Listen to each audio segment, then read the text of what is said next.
The full-size SUV segment has seen newcomers last year, like the MG Gloster and even the Tiguan All-Space.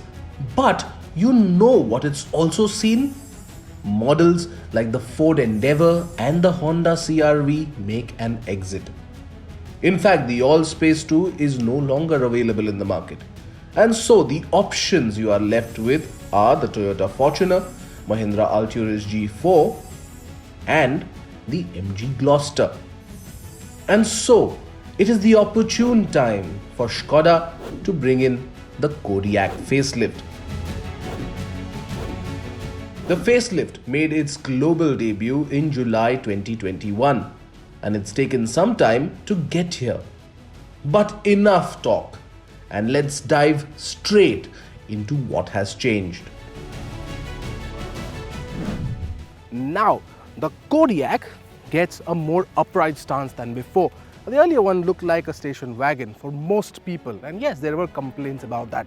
But Skoda has corrected that in the facelift version. So you get a more upright stance. So that has been achieved by basically raising the bonnet a bit. Then this butterfly grille, which is again more upright than before, and it just raises the car up front. Now then you have these crystalline elements which you see in the headlamps also. These are LED headlamps. They are not matrix LEDs. We do not get that in India, though it is available globally.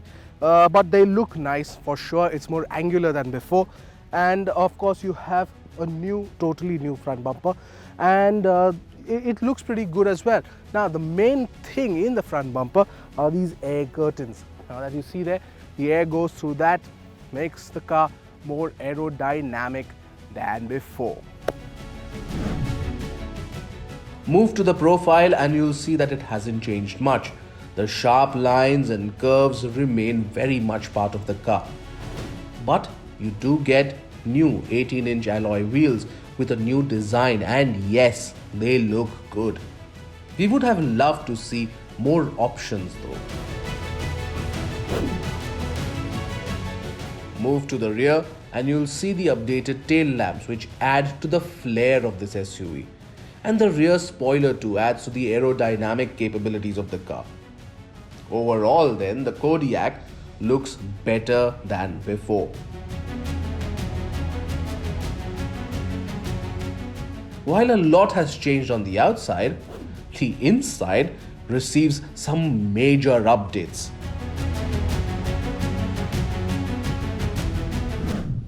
Now the first thing that you notice here is this two-spoke steering wheel.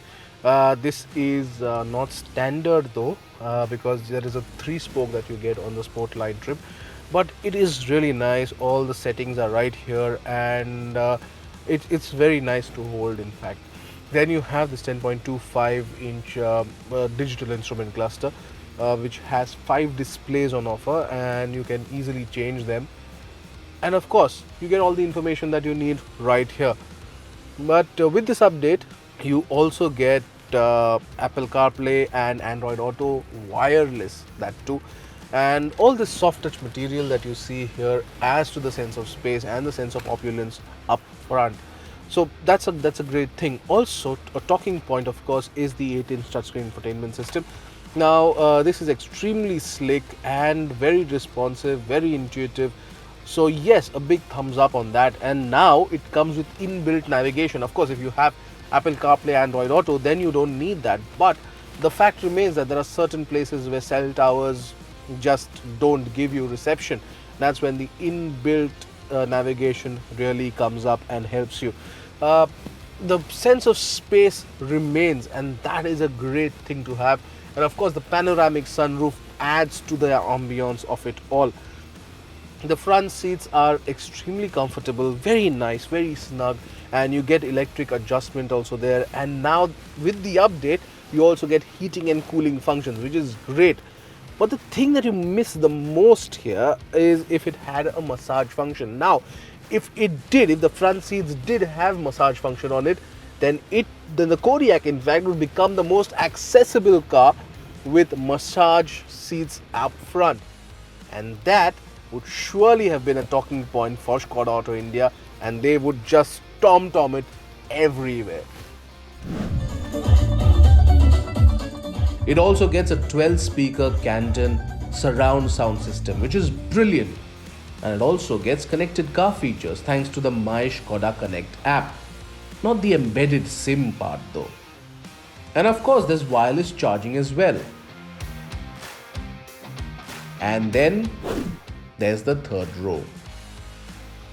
Now, the space there is essentially for kids, but since the second row seats can be adjusted, you can get some reasonable space here. With all the seats up, the boot space is not that great. There's just 270 liters, so that's not enough to gobble luggage of 7 people.